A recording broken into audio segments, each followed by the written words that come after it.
It's an area the size of India, frozen and inaccessible for most of the year. Russia's Arctic territory is one of the least hospitable places on Earth. А тут прилетело -40, ветер очень сильный, ночь постоянно. Не хотим здесь оставаться, это точно. But Russia's extreme cold is also deeply embedded in the mindset of its people. Идентичность вообще русского человека, она, безусловно, связана с Арктикой. Since imperial times, Russian rulers have seen size as a source of strength and wealth, compelling them against all odds to settle the country's northern reaches.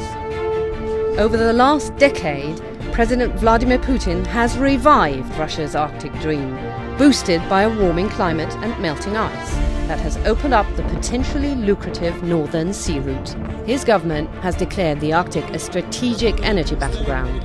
Конечно, потепление дает большие возможности. But the success of the route is not guaranteed. The far north is a land of unforgiving extremes. Tiksi, a former transport hub in northeast Siberia that is going through a drastic economic decline, is living proof that the riches beneath the Arctic ice are a world away from most of the settlements above it. Can Russia ever make it work?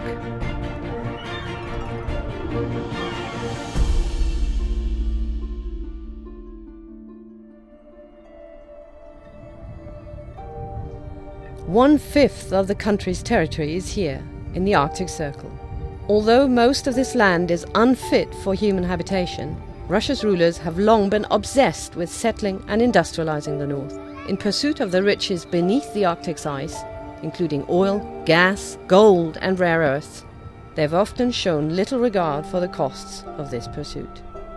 The Soviet ideology never explicitly asked the question whether the development of the remote territories was profitable or rational economically. It was taken as a truth in itself that development of space is a positive phenomenon. But the North is more than just a source of wealth. Russia has a long history of favoring extensive spatial development. From imperial times, this was practically a state idea to colonize vast territories, to expand the border. During the Soviet era, extracting resources from the north depended almost wholly on forced labor. Socialist dictator Joseph Stalin tried to overcome the odds of nature by sheer power of will and a coercive political system. Inmates of labor camps were worked to death building roads and railways and digging Siberia's riches out of the ground. In the end of the 40s, when maybe the greatest amount of this unfree labor was used, it was about 8 or 6% up to all the labor force in Russia, in Soviet Union. But in these northern regions, it was almost 2/3 of labor force was unfree. Tens of thousands of people are believed to have died in Gulag camps in the far north alone. But much of the sacrifice was in vain. Many of the industrial plants, mines and railways built under the brutal Gulag system fell into disrepair when the Soviet Union collapsed. But President Putin's rise to power has sparked a revival of Russia's Arctic ambitions. His government has declared the Arctic a strategic energy battleground and has started rebuilding Russia's military presence there. A polar expedition in 2007 even planted a Russian flag on the Arctic seabed, provoking international criticism. Last year, Moscow set up a government commission to manage Arctic policy and launched an economic development plan for the region. Putin's revival of Russia's Arctic dream rests largely on an unlikely force: climate change. Rising temperatures and melting sea ice are fueling hopes within Russia that it's on the verge of acquiring a viable shipping lane along its entire northern coast. Продлевается сезон возможностей плавания, и сейчас мы очень много говорим в стране об развитии этого пути сообщения между Европой и Азией. In 2012, the extent of Arctic sea ice at the end of the summer melting season dropped to a record low, 44% below the average of the previous 3 decades. The NSR shortens the shipping distance between Yokohama and Hamburg by up to 4,100 nautical miles. a 37% reduction compared to the route that travels through the Suez Canal from Asia to Europe. Moscow hopes to attract big flows of international traffic along the NSR. This could help fund resource exploration and infrastructure development in Russia's more isolated Arctic areas. Some places in the Russian far north are prospering. Rich gas deposits under the tundra in northwest Siberia have fueled the growth of Novy Urengoy and transformed the city into a magnet for migrant workers. На уроке географии нам учитель по географии рассказывала про север. Я мечтал об этом посмотреть хотя бы раз. Dmitry Ivanov's schoolboy dream of leaving his town on the Volga River to travel to the Arctic became a reality 14 years ago. Amid miles of swampland, Novy Urengoy is a thriving city of 113,000 people in northwest Siberia. It has a modern shopping mall to rival any in Moscow, state-of-the-art sports facilities and apartment buildings sprouting up to house its growing population. The city is reaping the benefits of the gas flowing beneath the tundra surrounding it. Novy Urengoy is the hub from which Gazprom runs 3 giant fields that account for half of Russia's gas production. It is also a stopover for shift workers headed for Sabeta, a large site on the Yamal Peninsula northwest of Novy Urengoy, where Novatek is developing gas reserves with French and Chinese partners. Dmitry works as a safety engineer, 3 hours north of Novy Urengoy. Life at the workers' camp is fairly basic. Dmitry, and most others employed in the gas industry in northwestern Siberia, work on shift rotations, usually 30 days on and 30 days off. Мне нравится вахтовый метод работы, потому что тут работа, получается, выполняется на 100%. И, соответственно, когда приезжаешь домой, ты отдаешь себе полностью отдыху, детям, семье. Companies pay their staff at least 80% more than elsewhere in Russia, and workers are offered free flights home. Since the city was established in the 1980s, companies like Novatek and state-run Gazprom have paid for its development. They sponsor huge facilities and schools. Trying to bring labor into uncomfortable environments, it's always costly. You have to compensate people. And that's why in many cases in other countries, in market economies, when we see development of resources in remote areas, we see that they are done in a less labor-intensive way. Novy Urengoy is a bright spot in Russia's vast frozen Arctic territory. It could be an example for future developments in the region, if factors such as climate change and the price of oil and gas spur more investment. But for now, the city is an exception. The reality of most other settlements in the Russian Arctic is much bleaker.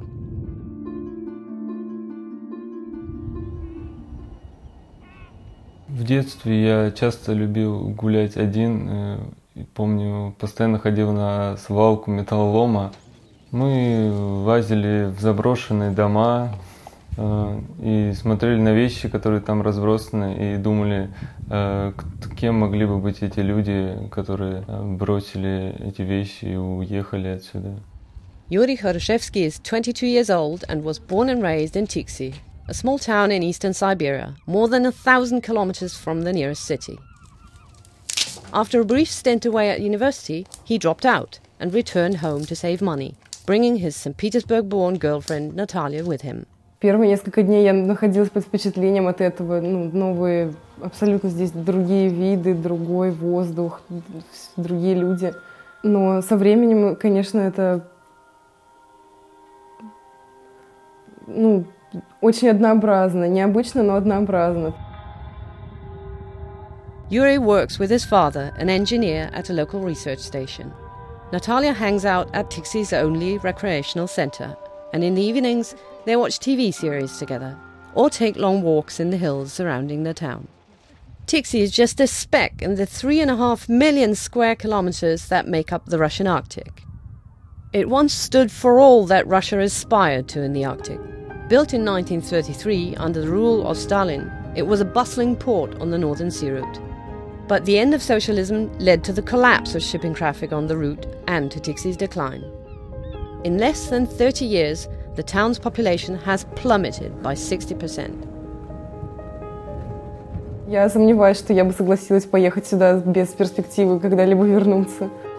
хотим здесь оставаться, это точно. И после того, как особенно пожил несколько лет в большом городе, еще сложнее становится здесь жить в информационной изоляции. То место, которое в Центральной Арктике было, так сказать, столицей Центральной Арктики, Baltic Sea. И, надеюсь, все это вернется. Alexander Gukov is one of the few scientists who remain in the area. He's opened a museum here, showcasing species plucked from the surrounding tundra. Although he loves his work, he misses the once vibrant Tixi that existed in the Soviet era.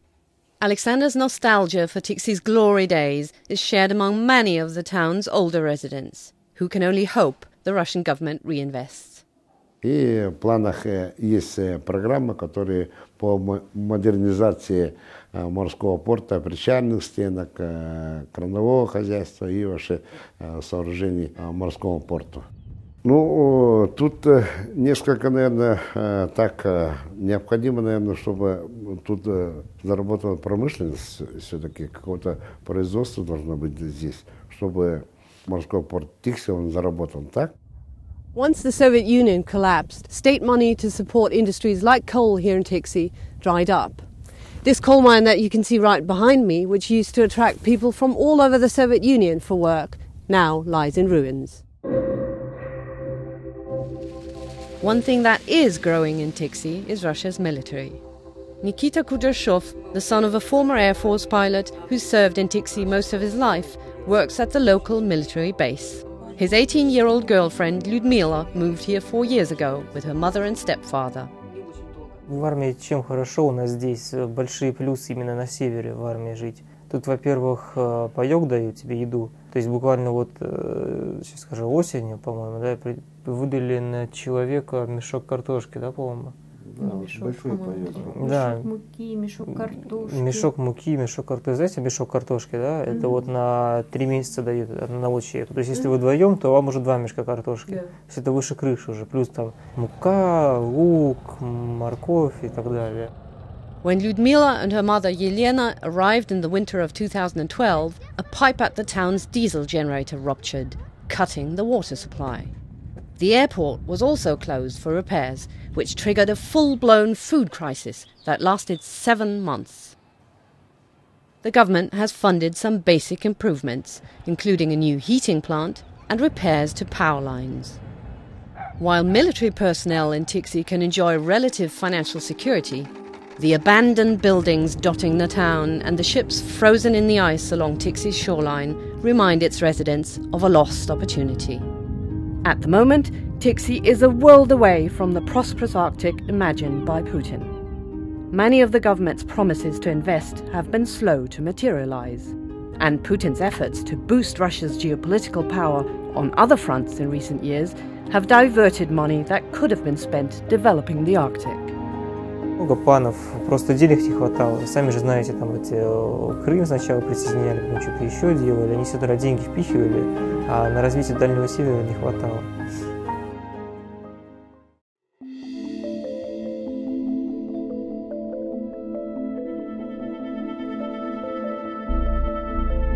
Moscow's renewed interest in the Arctic has fanned hopes in places like Tixi that the town can prosper again. So far, though, the promise of the Northern Sea Route as a catalyst for developing the Russian Arctic has failed to deliver.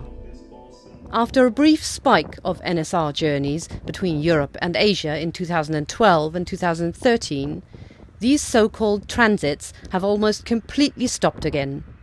With oil prices so low, the fuel savings aren't enough to convince foreign shipping companies that this route is preferable to transiting the Suez Canal. The only hope is that exports of resources from the Russian Arctic will revive the route.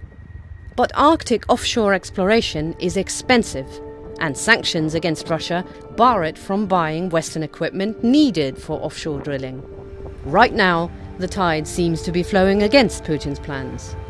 But the emotional pull to the north, which many Russians feel, will continue to fuel Moscow's Arctic ambition. Первое, для меня Арктика была ворота в жизнь, в научную жизнь прежде всего.